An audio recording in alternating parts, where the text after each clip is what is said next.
Welcome to my channel Saini study mantra. आज की इस वीडियो में हम पढ़ने वाले हैं अपना नेक्स्ट वही topic evolution of information system, जिसके अंदर हम नेक्स्ट पढ़ने वाले हैं 1990 से 2000 के टाइम पीरियड के अंदर किस तरीके से जो हमारे सिस्टम्स हैं उनके अंदर चेंजेस आए।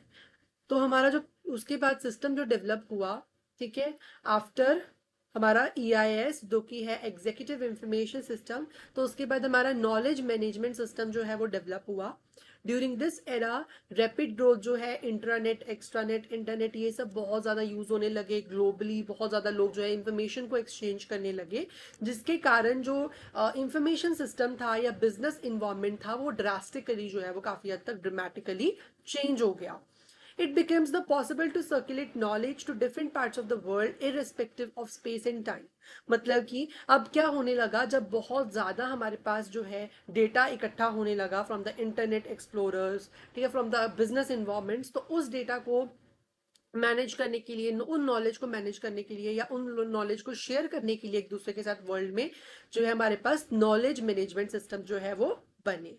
The period also shows the emergence of enterprise resource planning, और यही एक ऐसा टाइम पीरियड था, ठीक है, 1990 से 2000 का, कि इसके अंदर एंटरप्राइज रिसोर्स प्लानिंग जो है वो भी डेवलप हुआ, जिसके अंदर रिसोर्स प्लानिंग सॉफ्टवेयर जो है वो बने, जो कि एक ऑर्गेनाइजेशन की जो भी रिसोर्सेज है उनको इफेक्टिवली कैसे मैनेज करना है वो हमें ये सिस्टम्स बताते थे। तो वो भी इस टाइम पीरियड के अंदर डेवलप हुए कि आपको कितनी मैन्युफैक्चरिंग करनी चाहिए, कितनी सेल्स करनी चाहिए, या कितना आपको रिसोर्स मैनेज करना चाहिए, ह्यूमन रिसोर्स को कैसे मैनेज करना चाहिए, मार्केटिंग के अंदर आपको कितना खर्चा करना चाहिए। तो वो सब सिस्टम्स इस टाइम पे डेवलप हुए।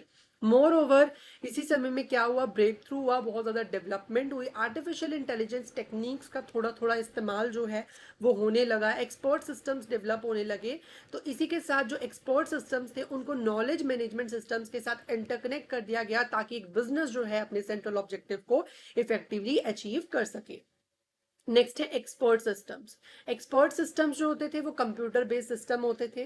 बेसिकली जैसे ह्यूमन जो है, एक ह्यूमन एक्सपर्ट होता है हर चीज में, एक एक्सपर्ट ह्यूमन है, जैसे वो डिसीजन लेता है एक बिजनेस ऑर्गेनाइजेशन के लिए, उसी तरीके से एक्सपर्ट सिस्टम्स बनाए गए जो कि बेसिकली कंप्यूटर बेस्ड सिस्टम होते थे। वो ह्यूमन की तरह बिल्कुल जो बेस्ट डिसीजन होता है, एज जैसे ह्यूमन अपने लिए बेस्ट चुनता है हमेशा, उसी तरीके से मशीन जो है वो ह्यूमन की तरह एक्सपर्ट बनकर जो है बेस्ट डिसीजन अपनी ऑर्गेनाइजेशन के लिए लेने लगी, तो उसको एक्सपर्ट सिस्टम्स कहा गया।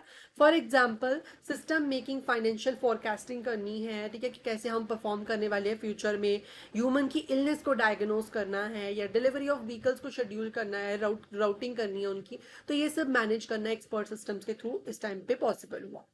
नेक्स्ट है knowledge management system. Knowledge management system जो है वो एक IT बेस्ड सिस्टम था, जो कि डेटा को स्टोर करता था, रिट्रीव करते थे हम उससे इंफॉर्मेशन, या उस इंफॉर्मेशन को अलग अलग बिजनेस एंटरप्राइजेस के साथ डिसएमिलेट मतलब शेयर करते थे, और बदले में फीडबैक मिलता था और सिस्टम को इम्प्रूव किया जाता था। नेक्स्ट है 2000 एरा के अंदर क्या हुआ, ई बिजनेस जो है वो डेवलप हुआ।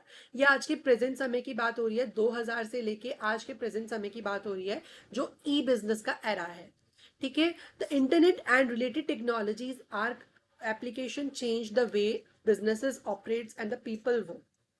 मतलब अब क्या हुआ, जब 2000 के अंदर जो है इंटरनेट एक्सप्लोरर्स या इंटरनेट फैसिलिटीज जो है डेवलप होने लगी, इंटरनेट रिलेटेड टेक्नोलॉजीज डेवलप होने लगी, तो उस समय में लोगों को मैनेज करना, ऑपरेट करना, बिजनेस इन्वायरमेंट्स को, जो भी बिजनेसेस हैं उसको ऑपरेट करना और भी ईजी हो गया।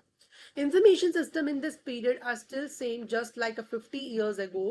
आज के समय में मतलब जो समय में जो सिस्टम्स हैं, इंफॉर्मेशन सिस्टम्स है, वो भी पुराने समय के जैसे ही हैं।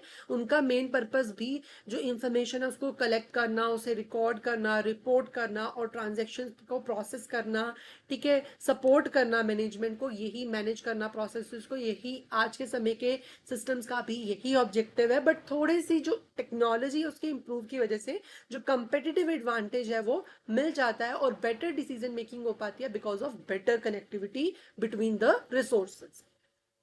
ठीक है।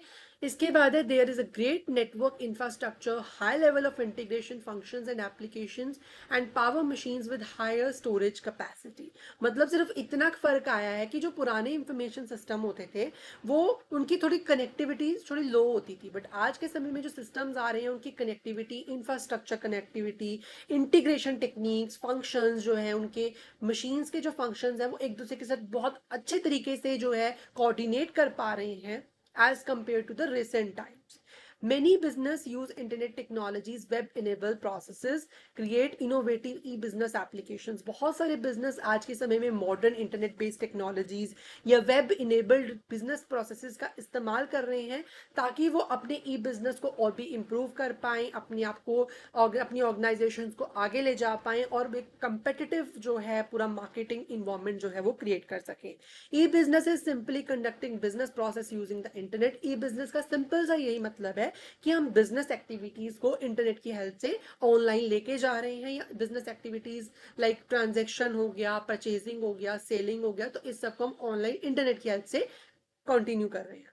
ठीक है, अभी इस वीडियो में इतना ही. अगर आपको वीडियो अच्छी लगी हो वीडियो को लाइक करें, चैनल को सब्सक्राइब करें. Thank you so much for watching.